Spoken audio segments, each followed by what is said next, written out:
Now to a former Hawaii resident in Boston right now for the latest. That's right.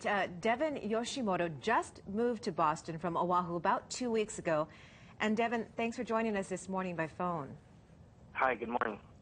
So tell us what the mood is right now. You're our eyes out there, and so describe what the scene is for you right now. Right now, I'm in my apartment, and it's just completely empty outside. Normally, I'd be at work today in downtown Boston, and there'd usually be a lot of people and a lot of cars around during this time of the day, but all the transportation is completely shut down since this morning when I woke up, and so nobody can get anywhere, and so we're all just staying at home, and it's strange. Devin, we understand you live about 7 miles from Watertown, which is the suburb of Boston, where all of this activity is happening right now. And we can see those live pictures of just a horde of police, a horde of cars, ambulances, all sorts of people just congregated in the area. And we understand that you've been hearing sirens yourself for a couple of nights. Is that right? So it must be pretty unnerving right now. It is. It has been ever since Monday. You can definitely hear the helicopters flying over, and the police cars and the undercover FBI cars at night and during the day sometimes. But it really got intense since last night, because last night was when everything happened over at Cambridge and at MIT, and then I had just been watching it all morning, so now it's pretty heavy. So your plans today, you're just going to be staying in your home until further word, I'm assuming. Yeah, we actually had plans today for work, but that got canceled because nobody can get anywhere, can get into Boston or out of Boston.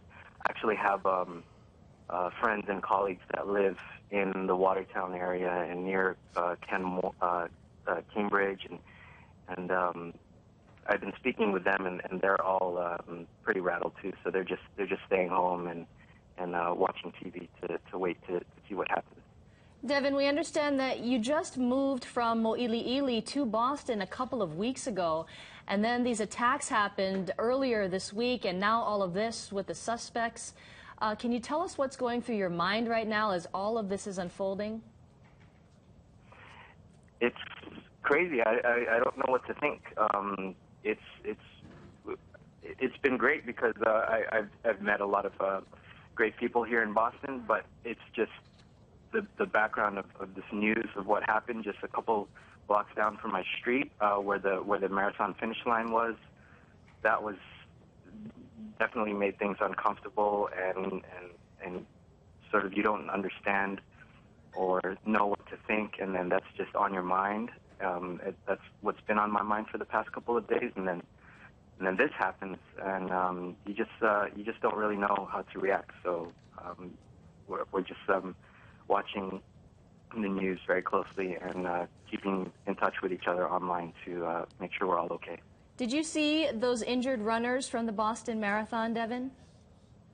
I actually saw one of the runners come into the building that I work out of, because that person works out of the same building, but that day she was running the marathon, and she didn't look hurt, but she was definitely, there was definitely something wrong. And at the time I didn't know what had happened, but she ran into the building with her runner's clothes on, and I heard her mumbling something, but I didn't know what. But it looked like something was wrong, and then a little bit after that, I found out from my coworkers what happened that day. So you were at work at the time of the bombings? Yes, we all were. That must have been they're very frightening for you. It was. It was very confusing, and then we just all went online to see what was happening. And it just got worse after that.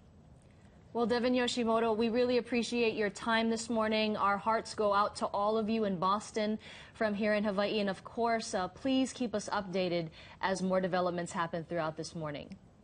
Sure, you're very welcome. Stay safe, Devin. Thank you.